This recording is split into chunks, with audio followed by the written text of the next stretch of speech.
Good morning guys. So mag-unboxing tayo today ng aking mga gift. Galing kay Eman. Ay, ang ganda. Ang cute. Kan siya phone holder. Pero hindi ko alam kung paano siya ikabit ha. Baka dito. Pasok doon. Maganda siya, promise. Kan siya. Handmade niya. Sa mga gusto mag-order, PM nyo na lang siya.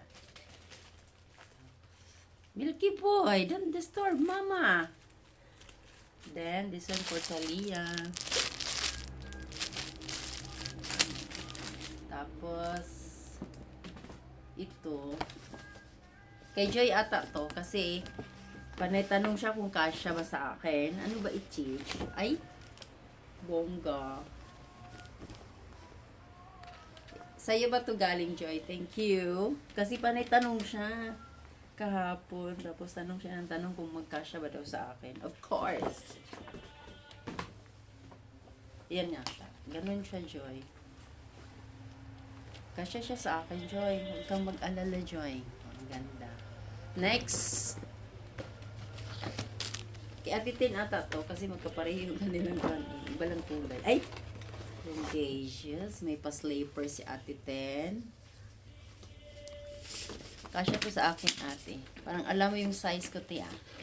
Ay, ang ganda siya. Maganda. Tapos, mayroon pa siyang pag ganito. Yan, dami naman. Tapos, mayroon pang parang key holder. Ganon. Pa-key holder. Tapos, may pamag pa si akin.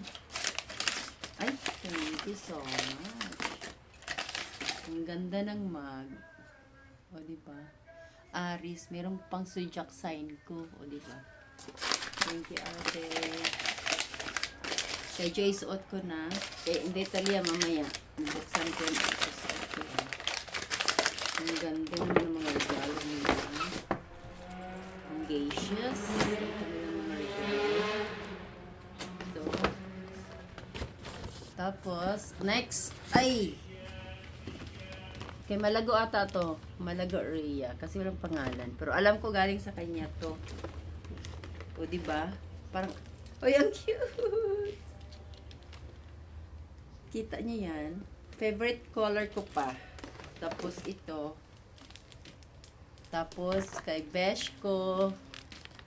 Kay Beshi. Kay Besh. Thank you, Besh. Ito kay Malago. Galing to kay Malago, pati yung bag. Gagamitin ko talaga to ito.